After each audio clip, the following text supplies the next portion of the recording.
Great. Okay. Good morning, everyone. Welcome to the Help Combat Hunger in Schools webinar. Very pleased to have you all along this morning.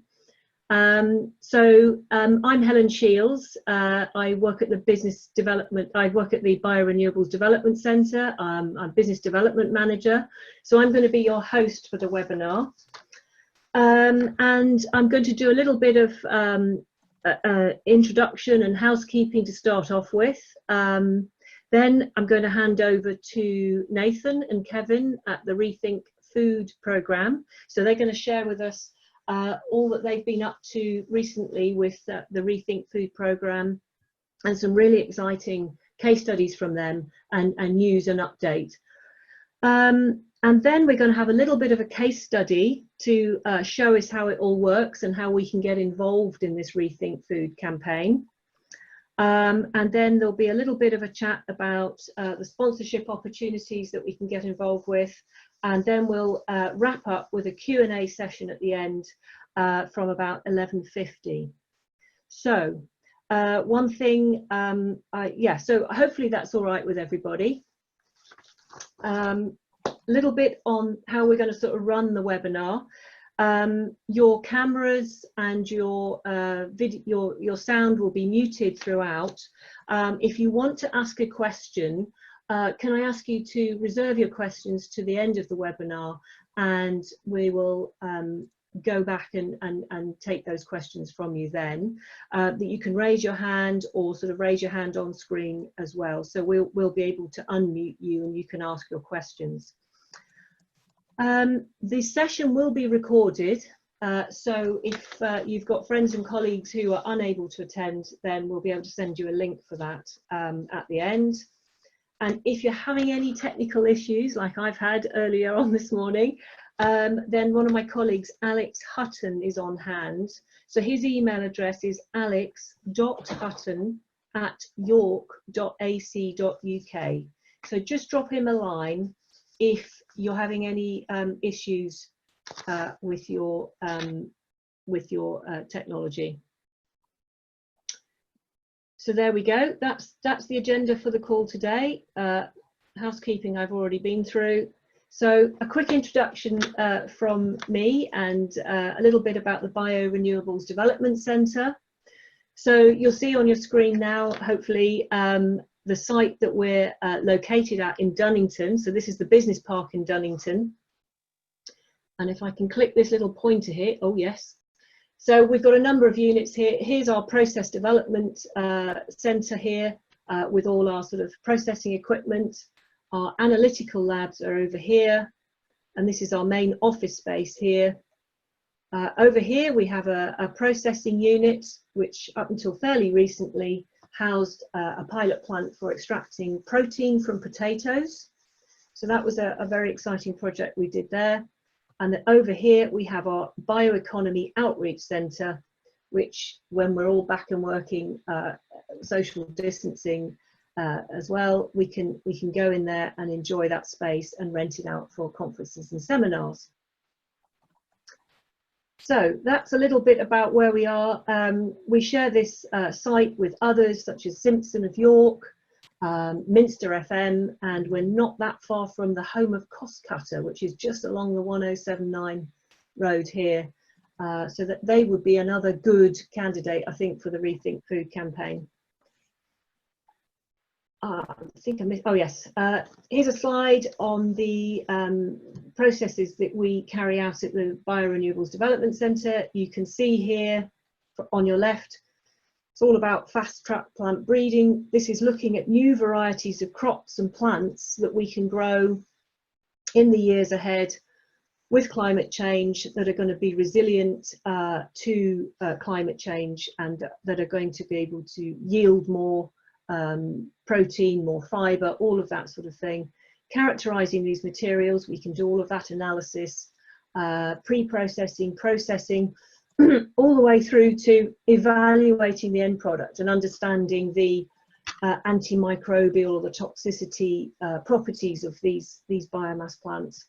The crucial bit here is to remember that we are operating at this sort of pre-pilot scale range from 1 to 100 kilograms. So we can really take the science that the university deliver and scale it up to 100 kilograms. So it allows industry and business to see what's going to happen at that sort of larger scale.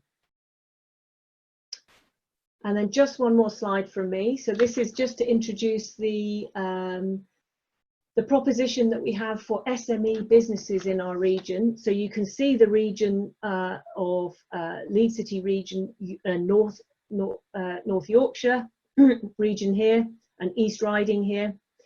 So we have what's known as an ERDF, a European Regional Development Funded Programme, that allows us to engage with businesses across this region and provide support somewhere in the region of £1,500 worth to £2,000 worth of funded work. So in much the same way that we're doing today with Rethink Food Programme, we can support other businesses to get their message out to a wider audience. So this can either be a sort of 2-day desk-based piece of work, or it can be a 2-day lab-based piece of work where we're really looking at the value of the materials that you might be looking at. We're a multidisciplinary team, biochemists, chemists, biologists, business development people like myself, so we can really hopefully problem solve for these businesses and provide access to our equipment. So that brings us to the end of my little introduction here. So now I'm going to hand over to Nathan and Kevin from the Rethink Food Programme. So I'm going to stop share and Nathan and Kevin will take over. Great, thank you. Hi, good morning everybody. First of all, thanks to Helen and Alice and the team for hosting us today. We met quite a few months ago now, and we started to plan this prior to the recent situation that we find ourselves in. So we've been able to be flexible and host this online, which is a really exciting opportunity for us. Having a look at the attendees, there are some people who I've met before who may have heard part of this story, but what we'll do is we'll go back to the beginning, set the scene, tell you the story so far and give you some updates for how we've been responding to the current crisis and what our plans are going forward. So I decided that it was time to rethink food back in about 2014. I was a head teacher of a large primary school in the city Leeds. We served a very diverse and challenging community, and that was one of the things that appealed to me in taking that headship. I wanted a challenge, and I most definitely got that. I was in post for half a term. It was full on, and we faced challenges as a leadership team that we never thought possible. And so we got to the half-term holiday. We had a week off to recharge, and we came back on the Monday morning full of enthusiasm, ready to sort of make progress and to support the children. And it was one of those days when everything that could go wrong did go wrong, including the gas failing in the school kitchen. So we gave the children sandwiches for their dinner. We thought we were doing a good thing there, but in reality, during the lunchtime and afternoon, the behaviour from some of the children was even more challenging than normal. And it's my belief that all behaviour is a form of communication. So rather than shouting at these children and telling them how horrible they were for displaying the behaviour, I sat down with some of the children and said, I can't imagine what it must feel like to be so angry that you've done this and you've done this. And one of the boys stood up and he said, I'll show you. And he pointed to his stomach. He said, it hurts here. He said, I've had a week off, and normally on the first day back, you give us a roast dinner. And all I've had at home for a week is bread and crisps, and I'm disappointed. I'm hungry. And that pretty much stopped me dead in my tracks. I went back to my office and I wrote the word hunger on my office wall, and I vowed to remove hunger as a barrier to learning. So locally within my school, I did a number of things to support that. I bought a toaster for every single classroom. I'd introduced a breakfast club in September, and I charged £1 a day for that. And we thought that was a fair enough price, and we thought that would be affordable. We once found a boy stood outside and said, "Come on, it's raining, you should be in here, your sister's in here." And he said, "Oh yeah, my mum only had £1 today, and so I'm letting my sister have her breakfast." So the more we talked to children, the more food insecurity was a massive problem. So putting a toaster in every single classroom, allowing children to make themselves a slice of toast when they got to school, creating that universal offer was really important. In 2012, I'd been fortunate to visit some schools in China. And whilst we were there, we visited a school that had a coffee classroom. It was the most amazing space, and it's what I would imagine afternoon tea at the Savoy would look like. And when we asked the interpreter what this space was for, they said, "Oh well, it's so when our children travel the world, they don't embarrass our culture with their coffee etiquette." So I was like, well, that is just an absolutely insane thing to be teaching. But wouldn't it be amazing if we had a cafe space within a school and we could teach cooking skills, we could teach social skills, but we could also link it to the curriculum. So when faced with this issue around food insecurity, it was a really good opportunity to make that possible. So we built a cafe in the school, and that goal was to be able to put food at the center of the community and bring people together through the medium of food. So we built the space, and then we were faced with a problem about, well, how do we get food into here? And about that time, I became aware of the issue of surplus food and a local organisation that was working to stop food from going to waste and making it available in different cafe spaces. So I got in touch with them and said, if you would like to run one of your cafes through our cafe, feel free, we'll give you the space for free. The response was that they were really busy, but we could do it ourselves. So they introduced me to a couple of places where we could collect surplus food from. Now, generally, when you think of surplus food, people might think of horrible, manky old fruit that's gone out of date, but the reality was very different. And so what I did was bought a market stall as well and put that at my school gates. And you can see there that the stall at the school gates made up of different fresh produce, also dry produce as well. And families were able to come and pick their children up or drop the children off, and at the same time access some food. And the children started to run that as a little social enterprise, and people just gave a thoughtful donation for the food, because we decided if you make it free, that devalues the food, but it also devalues the people. So we had the market stall, we had the cafe. I made a pledge to open my school for 52 weeks a year. Being mindful of the impact of holiday hunger was one of these things that started us off on this mission. So driving to school one day, I thought, well, there seems to be an awful lot of this food around that's going to waste, and we're only scratching the surface. So let's do an awareness day. So I decided to offer children across the Leeds area a breakfast using food that would have been thrown away. So sent an email out, and 3 months later provided 10,000 children with a breakfast that would have otherwise gone to waste. And the most important part of that awareness raising for me was an assembly that went along with the food, because you can keep providing food for people, but until you support them in changing their behaviors or providing that education, how do you empower people to live a food secure life? So the goal was that we can provide food, but long term, we want to provide education and support to really empower these families. So the schools that took part said, can we do this every week? I was quite bold and brave in a decision and said yes. And the legacy of that decision was the creation of Rethink Food Education. And Kevin was a teacher that took part in one of those activities, and I'll let him pick up the story from here. Thanks, Nathan. Yeah, seems like such a long time ago. But yeah, I was working as a teacher and facing a lot of the challenges that Nathan spoke about. And another thing that we'd really identified was that children just didn't have a relationship with food, the food they were eating.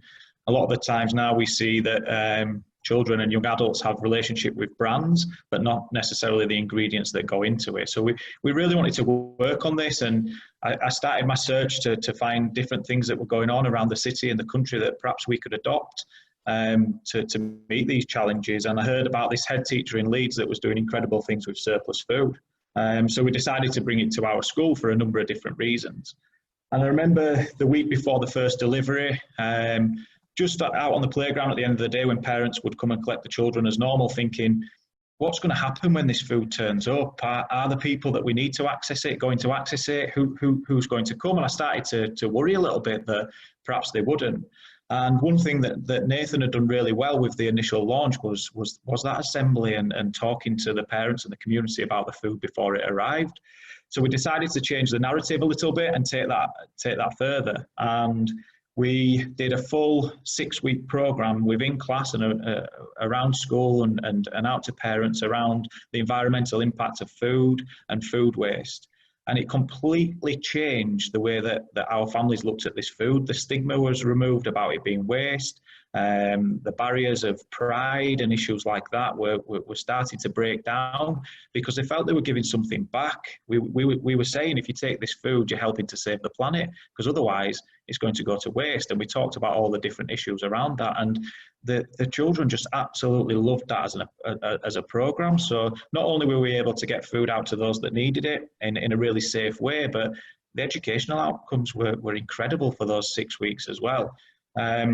At that time, 17 schools decided to join us on our mission, and I had the great pleasure of being part of developing that program. And in September 16, I left teaching and started working full time on it.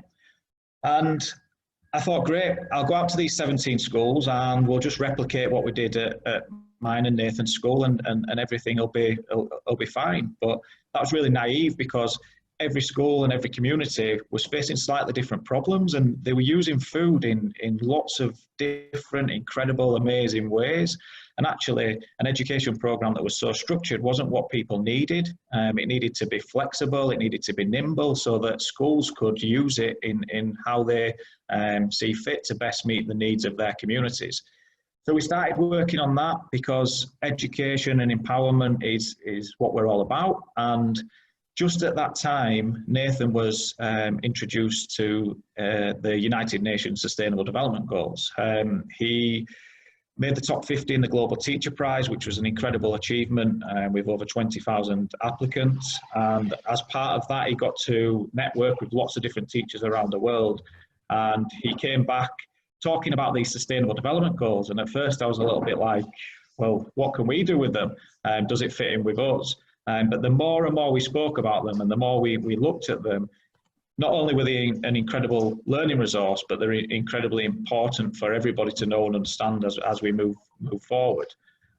So just one day, myself and Nathan were sat in Nathan's office, and we started writing lesson plans based around each of the Sustainable Development Goals, but all linked to food. And it was much easier than we thought. We were able to do this incredibly well, and with incredibly exciting lessons for young children, not just to learn about where the food had come from, but all these different lessons to teach about sustainability and other subjects, which I'll let Nathan pick back up on. Okay, yeah, so children were eating to save the planet, and they were showing us that they were more likely to change their eating habits for the benefit of the planet than their own health and well-being, which is equally exciting and frightening at the same time. We're also looking at our community interest company and sort of risk assessing the business model, and we were using surplus food heavily and relying on that. But one of our missions, and goal 12, responsible consumption and production, would actually trying to reduce the amount of waste. So we started to think about, how do we keep working with children if we sort of meet this goal of reducing food waste? And we started thinking about growing within schools. Now, traditionally in schools, and I'll pick this up in a bit more detail later on, growing takes place in the spring term, and everything's ready to harvest in the 6 weeks holidays. That is quite a generalization, but we've spoken to one reception teacher, and she had said in September the children dig up potatoes, they think they've found treasure, because there's this disconnect, because it was the year group previous that planted them in the summer, and then they were being dug up by the children. So, and thinking about the fast-paced society that we live in, planting a seed in the ground and coming back however many months later to see how it's going didn't really meet the needs of children. So we became aware of a soil-free growing system, and this was something that accelerated growing. It could provide 52 weeks a year growing opportunities. And again, pick this up in a little bit more detail, but this became our Rethink Food Futures program. And then our final program, which is a workshop-based activity, is Rethink Food Lifestyles. And we've worked with a whole host of schools, businesses, organizations to run these workshops. We've done them face-to-face, we've done them via Zoom sessions. And basically, it's a way of introducing people to the Sustainable Development Goals through the medium of food. And that can give you that introduction that you then be able to use that, apply it to your own business, your own lifestyle, your own way of being. So they are our three key offers. Just to give you a bit of an update about how we've responded to the current situation. So when this first started and there were empty supermarket shelves, we were worried because we knew that the communities that we were working with would need access to this food even more. So right back in March, we sort of started thinking about a three-phased approach to this. The crisis, which we are most definitely still in. But then going forward, the crisis legacy. We're not quite sure what this is going to look like, but we anticipate that it's going to cause even more families to be living food insecure lives. But then really positively, as we approach everything, we want to look beyond that towards building a brighter future. So Kevin's just going to outline the crisis part and moving into crisis legacy. So as Nathan mentioned right at the start, we sat down just as the announcements of the school closures came out and lockdown happened, and we made a decision that we had to carry on. Whatever we had to do, we would do to make sure our surplus food supply remained steady and we could continue to support those who most need it. At the time, we didn't know what would happen with the supply of surplus food. As Nathan said, we were seeing pictures of empty shelves, and my famous last words were, "This will be our quietest week on record," when actually it turned out to be quite the opposite. And we put all our energy into intercepting and redistributing that surplus food. On a normal week, that would be around 7 to 8 tonnes. At the moment, we're averaging between 25 and 30, and that's remained steady throughout the whole crisis. We then had a decision to say, well, how can we best use this food? We knew schools being schools, they would continue to support their families no matter what. They're incredible places, with incredible people in them, and that remained true as well. So we were able to provide our partner schools and beyond food throughout the crisis. And they switched from using market stalls to giving out care packages as and when families needed them. 25 to 30 tonnes is a lot of food. So we've been working really closely with Leeds City Council, who have an emergency response line and a warehouse set up in Leeds. So any extra food that we had, which was quite a lot at this point, was diverted centrally, and a huge help to the council in their response across the city. Just last week, we were fortunate enough to receive some funding from DEFRA, in which we'd identified there was a lot of food in the city, but not a lot of fruit and veg going out to families.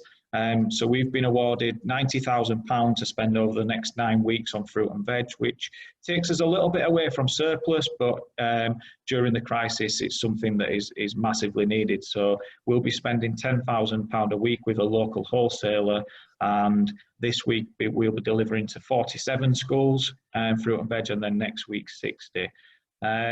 It's been a credit to our infrastructure, a credit to our volunteers, a credit to the hard work that's gone in over the last 4 years that we've been able to do 4 times what we normally do, and the infrastructure's really stood up to that. So it's a really tough time at the moment, but we're incredibly proud to be part of such a good response across Leeds and West Yorkshire.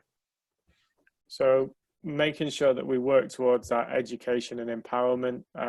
We've got a series of videos called Helping Hands, and these are really simple 1-minute videos that show you what to do with certain vegetables, because we recognize that there are skills gaps. So we're trying to make sure that even though we're in this sort of crisis mode, that we're still trying to provide that education and support, as well as the access to the food. So the crisis legacy and the building a brighter future, particularly the building a brighter future, we'll pick up on later in the presentation. So if we go back to a case study from last year, World Food Day, we identified 17 schools that we wanted to work with, and 17 goals of the Sustainable Development Goals, and 1 mission to rethink food. So each school was assigned one of the sustainable goals, and they were presented with a project: what's at stake here, what would happen if we did nothing, and here are our positive solutions. So the schools were given a growing tower, and they grew their own food on there. And then on World Food Day, we brought all the towers and representatives from the schools together at an event space in Leeds, and the children were given a platform to share their findings. We invited businesses, representatives from local councils, members from the Leeds community, and we brought people together through this medium of food. Then we harvested the food from the growing towers, and alongside surplus food, we put on a meal. So we brought people together through food in a really creative way. But most importantly, it was giving children a voice, and some of their solutions and some of the ideas that they came up with linked to the goals were really incredible, and the engagement from the schools was fantastic. In the run-up to this event, we created a short video which we'll share with you now.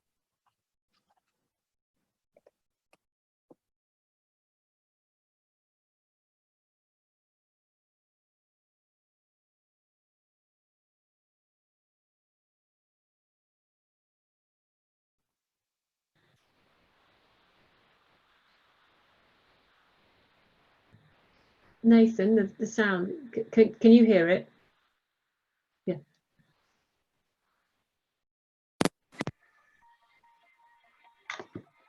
Who can tell me what your favourite fruit or vegetable is? Our mission is to improve health and well-being outcomes for children, young people and the communities around them. And we do this in a unique, non-threatening, non-judgmental, positive and empowering way. I'll peel the potato. We're bringing children, businesses together to create a sustainable future. All this food has travelled from somewhere. Isn't apple? I assume it's from New York. Yeah. By using the Sustainable Development Goals as a framework, we're working together to remove hunger in our communities and all over the country, and breaking down hunger as a barrier to learning.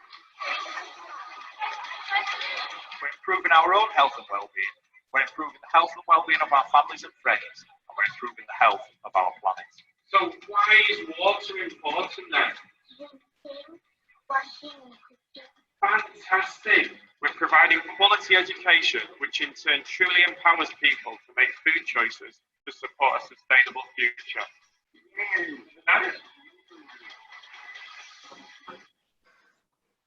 By rethinking food, we're taking urgent action to combat climate change and its impact.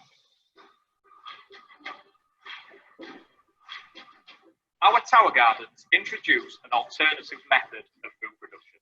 They allow school children to grow food all year round. They use innovative, soil-free aeroponic techniques, using only water and liquid nutrients to grow food. And the water is making the plants grow. You grow more in less time using fewer resources.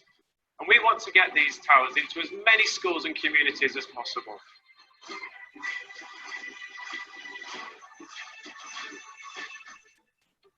On World Food Day, we want you to rethink food and get involved.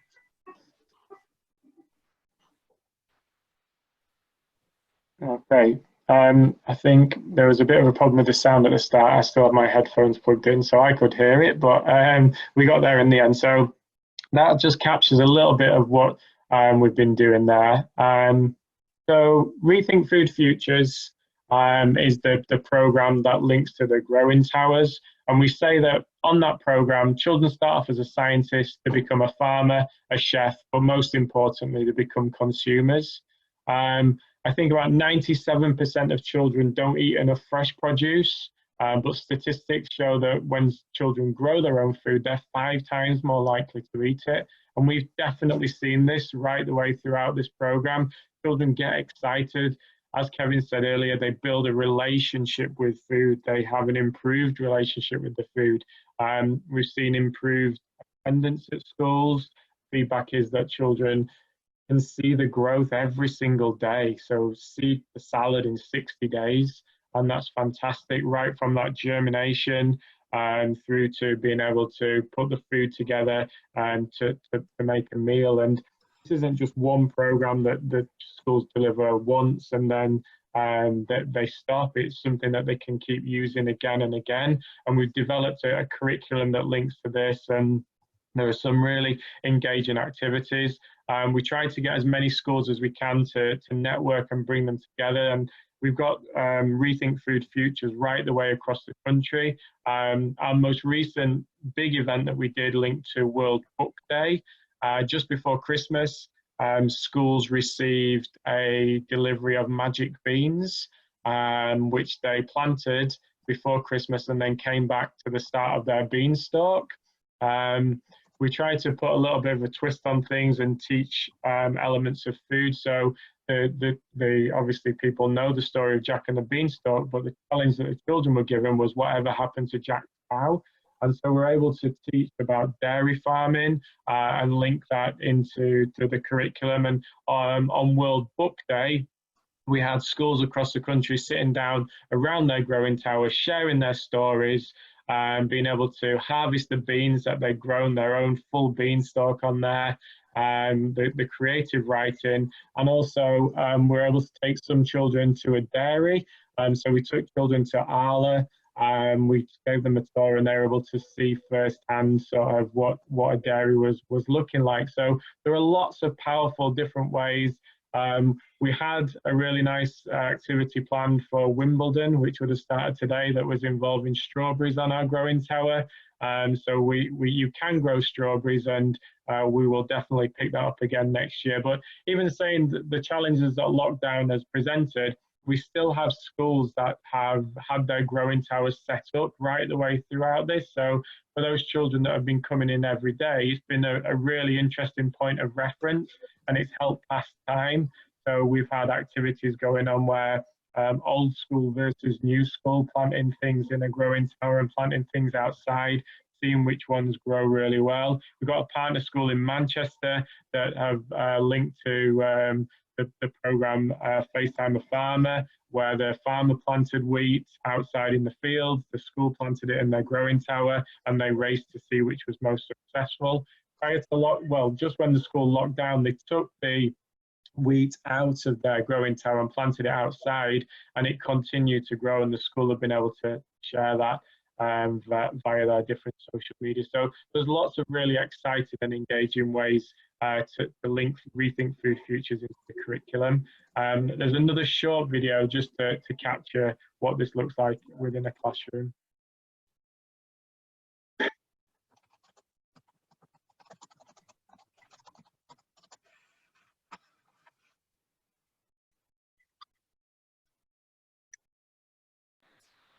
Sound, Nathan? We need some sound, no?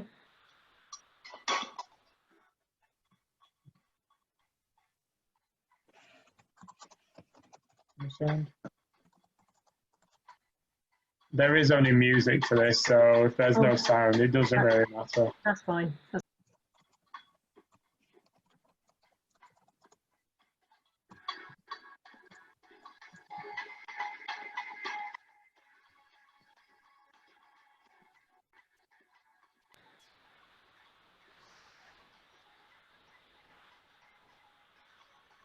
Excellent.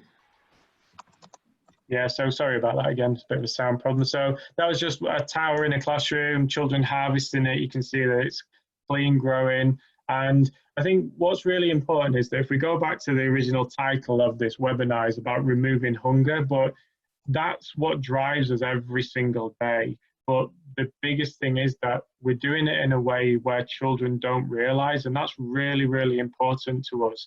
Children are having an incredibly fun time, and we're able to bring in food into school classrooms through a variety of different programs, but it's done in a really positive and engaging and empowering way. So whilst at times when you might think, how does this link to hunger? That's our #1 driver every single day, but trying to do it in a really creative and slightly different focus. So the 17 schools that took part in the World Food Day event were all sponsored by businesses last year, and we've developed really positive relationships with a whole host of business partners. Savills have been our founding sponsor. They have currently sponsored 15 schools to take part in the project in areas across the country, and they've pledged a further 17 school partnerships from September. Yorkshire Agriculture Society, we've got Biffa, General Mills, so we've got some big, really well-known companies and then some smaller local businesses. And for us, working in partnership with a business is not just about a financial transaction, it's about developing a relationship. And so during the lockdown, we've been able to do workshops for 120 Savills staff. We're able to do a workshop just to build a bit of morale, give updates. General Mills, we've done similar things. We've spoken at their European conference. We've been able to provide regular updates. Just last week, I spoke on Sky News about the Marcus Rashford story, and that was linked through the PR agency through General Mills. So there's lots of really positive and engaging ways that we're able to work with a business. We'd hoped that somebody from Savills or Biffa would have been able to join us on the call today, but unfortunately not. So just to give another example of Biffa, we've presented a number of events for Biffa, sustainability events that they've put on, and we're able to showcase that link and the really sort of positive outcomes that we're able to create as a result of our partnership. So when we work with an organisation, we look to build a relationship and then introduce those businesses to those schools. And there have been some amazing opportunities that have come out of there. So when I made reference to the World Book Day, representatives from some of the businesses went in and shared those stories with the children. So they joined in that reading programme and activities. The recruitment agency on there, they've been in and been able to talk about what their line of business is. And so there's really positive engagement. And one of our programs offers a service where a tower is set up in a school and the children become the experts, and then they go into the business and set a tower up within the business. So the knowledge transfer is coming from the children and young people opposed to adults. And at a time particularly linked to climate action, this is really important because there's a lot of tension played out between children and adults and generations. And this is a really positive, engaging way of giving children a voice, empowering children, and showing how we can do things in a positive way to create positive change. So moving on to our next project, 17 cities, 17 goals, 1 mission, and that links to COP26. So COP26, the United Nations Climate Conference, was scheduled to take place in this coming November in Glasgow. It's now been put back to November 21. So we are going to be working towards that goal, where we'll work with schools across these 17 cities that we've identified, and York is one of those target cities, which is what linked us to this opportunity today. And we want to get these towers into schools, children to work on a project which will give them a voice, We're working closely with the Glasgow Science Centre, who will be the green zone for COP, and we're working towards having an opportunity to showcase the findings from this project at the COP event in November next year. So we will bring together all the findings from the children, from the young people, and be able to showcase their voice at the COP when it takes place next November. So that's what we're working towards, and this is made possible because of the sponsorship from businesses who are able to sponsor the towers going into the schools. So my details are on there, and Kevin's, and you can follow us on social media at Rethink Food UK across different social media platforms where we post different content on different areas, so you can keep up to date with news and events and activities going on. Although, we just recap a little bit to where we're at the moment. We're currently operating a zero hero, where we're not putting lots of things on that we're actually doing because we are busy doing at the moment. So probably won't see a lot of the stuff in terms of our delivery, but there's information and support that we're signposting people to on those platforms all the time. So that's all from me. Excellent, thank you. That's really good to hear. Thank you very much, Nathan and Kevin, for a really inspiring insight into all that you've been doing over the last few years, really, and congratulations on your DEFRA award. That's really good. So I'd like to open it up to questions from everyone at this stage. Is everyone, would anyone like to ask a question? Okay, anyone there? Oh, sorry, I've got to pull this up and see if there's anyone that needs to be unmuted, haven't I? Excellent. Okay, well, I'd like to kick off with a question, if that's all right, Nathan and Kevin. We've heard a lot about these school vouchers recently from Marcus Rashford, and he did a fantastic job in turning that around with the government. How does your programme with Rethink Food fit in with the school voucher system? Is there any interplay there, or is it a completely separate entity? I think it's all relevant to the schools and how the schools distribute the food. So statistics show that 1.3 million children will be eligible for free school meals, but an estimated 4.2 million children are actually living food in poverty, which is most usually linked to food insecurity as well. So there's a huge void there. So I think that what we're able to do is to maybe fill that void at times. So those families that aren't eligible for the free school meals, for the vouchers, some schools are still distributing free school meals from their schools as a hub.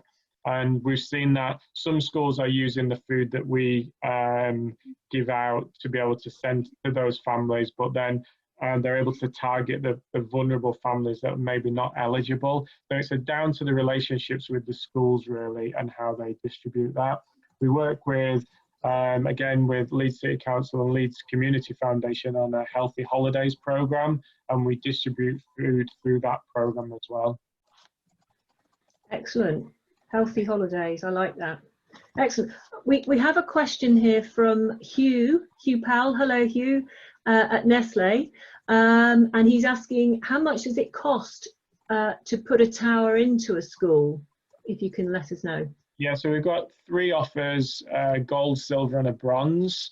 The bronze package is the growing tower and access to our education program. The silver package has some facilitation included as well from ourselves, and then the gold package is where the school gets a tower and the business gets a tower. So bronze is £1,600, silver is £2,000, and bronze is £3,500. Now, what's really important to highlight is that this is free to schools for 1 year, but because we recognise the investment from a business organisation, and having spent so much time in schools ourselves, we've seen from time to time resources end up in stock cupboards. So when a school takes part, they sign a service level agreement with us, and in year 2 of the programme, the school pays £160, and that provides them with the seeds, with the activities, with the nutrients. But what it provides for the sponsor is peace of mind that that school is still being active, still using that resource, still being involved. And if a school chooses not to sign up for year 2, then we take the growing tower back out and we'll put it into a new school.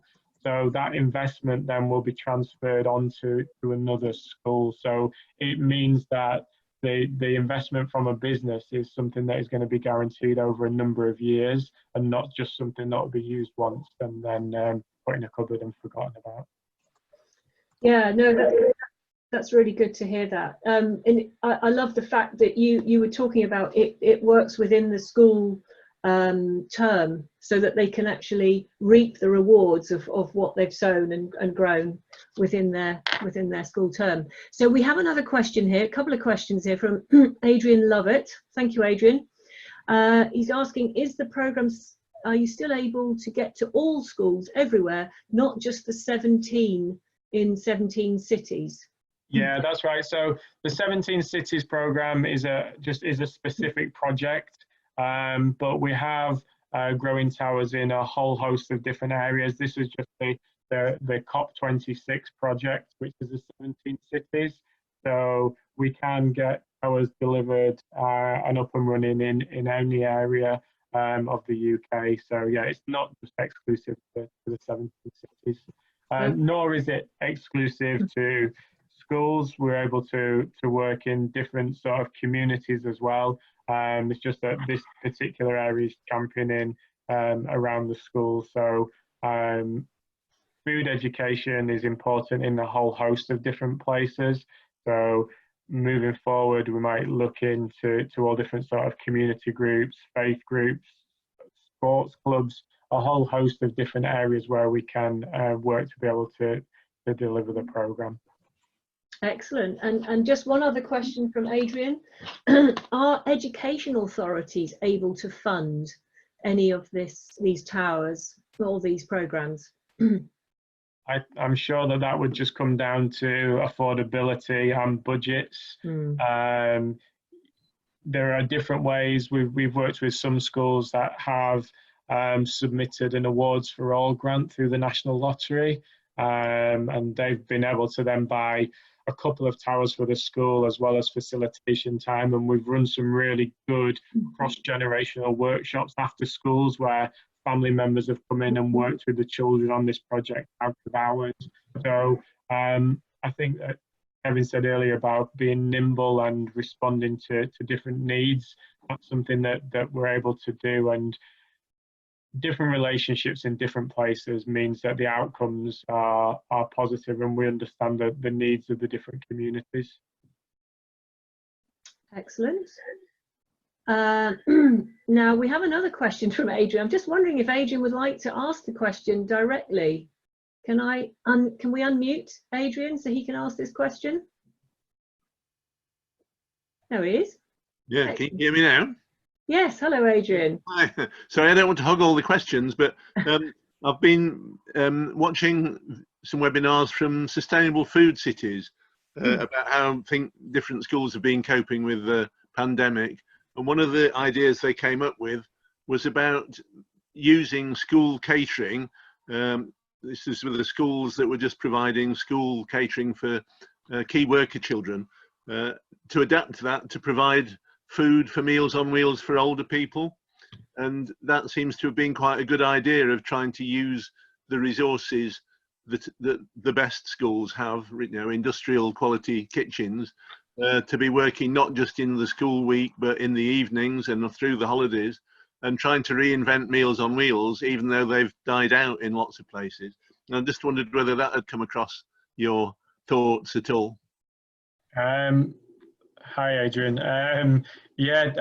it's not something that we have done, but I know Jason O'Rourke in Washington, out in Lincoln, he's definitely been doing that with some amazing success. So I'd signpost you over to Washington as a great example of that being done. But having said that, it's not something that we have been able to do. But all the different sort of great things that schools do, and Kev said that earlier, schools are amazing places with amazing staff, and they do some incredible things with the facilities, but to improve outcomes for their community.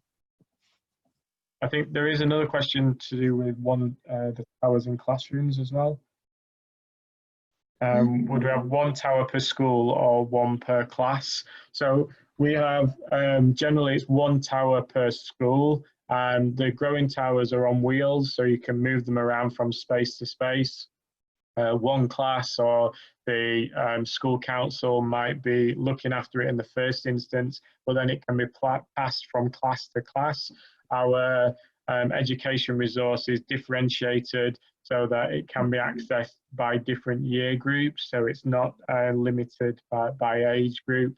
There are things that can be done. We've had growing towers in nursery settings, setting them up with children as young as 3, right the way into universities where they're completing more detailed investigations linked to the efficiency of growing plants. Thank you. So Nathan, you talked about are there plans to expand into York with these towers and to find, I think, 17 schools, is that right, across the York area? Yeah, that's right. We've got a waiting list of schools now ready to work with us. It's just a case of being able to find the funding to be able to bring them on. We've got one school in York area, Burton Green, who we've been working with since September on the surplus food programme. So they've been accessing food from us right the way throughout lockdown, and they're accessing some of the fresh produce through our DEFRA funding as well. Kev, have you got anything to add in? I was just going to pick up on Adrian's point. I've been doing some work with Sustainable Food Cities in Leeds, and I think one thing that we've seen during the crisis is the amount of collaboration and the different ways that we've worked has been a huge help and a huge level of support. And people are talking about an exit strategy, but I don't think that's the right way of looking at it, because there were people facing these challenges before the crisis, and it looks like there'll be a lot more facing it after. And we certainly have to think differently about the way that we do things. It can't go back to how it was before, and the food system plays a part in that. So I think things like Sustainable Food Cities, the Food Aid Network, different third sector organisations and the council coming together to collaborate and then share best practice has been a real strong outcome of this. And I think if we can continue to do that, we can come up with some much smarter ways of tackling these problems. And we've got to give children, when they go back to school, the best time possible.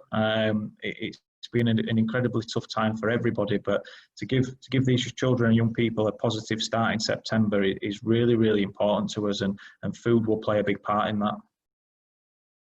Absolutely, yeah. And does any of this tie in with is it the National Food Strategy that I think Henry Dimbleby is looking after? And I think there's a white paper due out soon, isn't there? Does it link in with this agenda, the National Food Agenda? Yeah, we've contributed to this, and we've been to some meetings June time last year.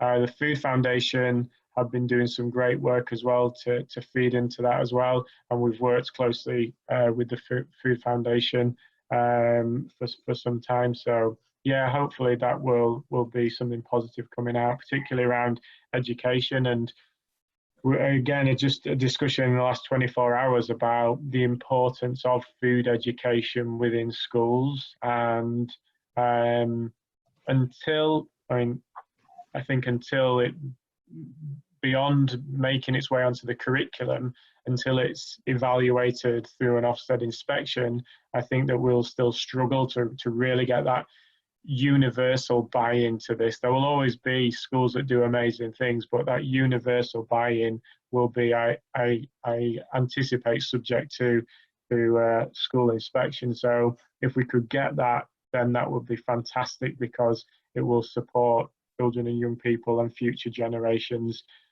beyond eating food, but to eating well and eating sustainably, and that the impact that that can have on good health and well-being, as well as zero hunger and food insecurity. Absolutely. And I was just reading a little bit over the weekend about the land army, people out picking fruit and veg. Wouldn't it be great to get schools involved in that? Is that something that you think would be possible, to get schools out with local growers, perhaps? We've conversations have come on quite a lot, even in the last few weeks, that there's gleaning networks all over the country that will go out and glean any produce that's not being used by the farmer, and the idea was that we could have children involved in that process. So, but anything that gets children out and seeing how food's grown and how it's picked and those types of things, it just gives them a better relationship with it. So we would certainly be up for anything that involves that. Great. Well, once it's been through our health and safety risk assessments, obviously. Yeah, I'm sure, absolutely. Okay, great. Well, I think, unless there's any more questions from the panelists, I think that just no more questions. Right. Okay. Well, that's been absolutely inspiring. Thank you so much, Nathan and Kevin, for talking us through your Rethink Food campaign again.